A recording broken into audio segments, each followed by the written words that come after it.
सकते हैं दोस्तों, अभी हम रामगढ़ के 4 लाइन में खड़ा हैं और आपको दिखा सकते हैं यहाँ पर 4 लाइन का व्यू है, देख सकते हैं। और एक डंपर का देख सकते हैं, इसमें कितना ट्रैक्टर कितना एक डंपर का देखते हैं कितना लोड होकर ट्रैक्टर जा रहा है। बोल्डर मिनोलन देख सकते हैं गाइस, कितना बड़ा बड़ा ट्रैक्टर इधर डिलीवरी हो रहा है। सिर्फ बैक टू बैक देखिए, आपको दिखाते हैं महिंद्रा ट्रैक्टर का, देखिए बैक टू बैक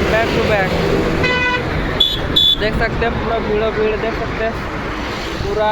और एक आ रहा है दोस्तों, अभी दिखा रहे हैं आपको, देखिए दिखता होगा तो। और एक महिंद्रा का लोडेड गाड़ी आ रहा है। इसका मतलब है कि अभी ट्रैक्टर का पूरा डिमांड चल रहा है दोस्तों, रामगढ़ द्वारा पूरा प्रचलित चल रहा है। देख सकते हैं दोस्तों, ये पूरा महिंद्रा का एकदम चल रहा है।